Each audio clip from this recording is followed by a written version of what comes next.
ISIS are continuing to lose territory in Syria and Iraq, and their focus, their agenda, is going to continue to focus on recruiting what we call low-threshold terrorism.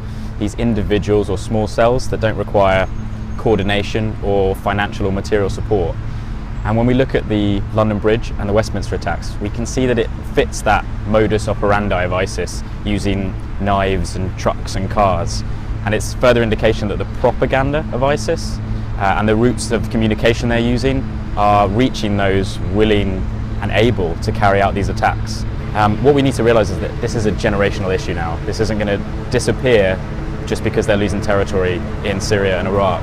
If anything, it's going to further condense their focus on recruiting more individuals in Europe, across mainland Europe, in the UK obviously, and we need to focus on the roots of radicalisation, how this propaganda, how this messaging really works, and how we can disrupt that, how we can discredit it and demystify it and deconstruct it so that it's less impactful and that people aren't so susceptible to the radicalisation tactics.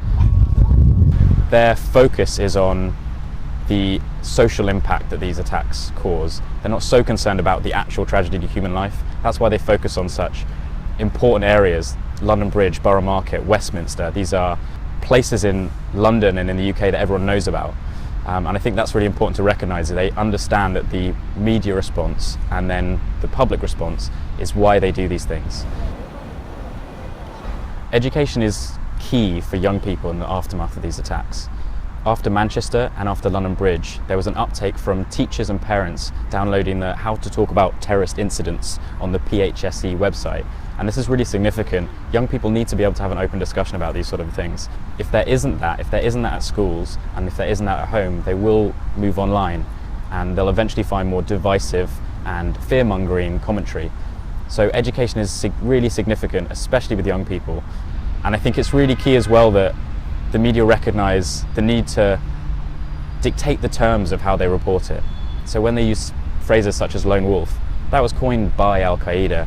They want to be called that. The perpetrators want to be called lone wolves. They want to be called soldiers and martyrs. It plays into their hands. We need to make sure that there's an understanding that obviously the media should be reporting. They have a responsibility and a duty, but it's still a recognition that, one, this is recognised by groups like ISIS, and secondly, that they make sure they're dictating the terms of how they're reporting it. Many of the perpetrators had already been reported by their friends and family and communities. What this indicates is that, one, communities are understanding the signposts when someone might be radicalised. They're recognising those signals, those symptoms. That's incredibly important. And secondly, they knew how to escalate that. They knew where to report it to. They understood the processes that they needed to take. What we need to see now is that civil society and communities feel more confident and comfortable in reporting these kind of situations, and also confident that the security services will take them seriously. Indeed, the security services, their main focus is protecting the public. That will and should inevitably have some physical deterrence to it, the presence of barriers. I went to London Bridge a few days afterwards, and there's now barriers up on London Bridge. Obviously, following the Westminster, there was a lot of bollards up already. That's important, and an increased police presence often occurs in the aftermath of an attack. But long-term solutions are what we really need to find. Looking into the root causes of radicalisation is going to give us a solution that we can actually rest on, because it's impractical to protect every public space. It's not a sensible solution for a long-term solution. Obviously, in the short term, there's definitely benefits to it.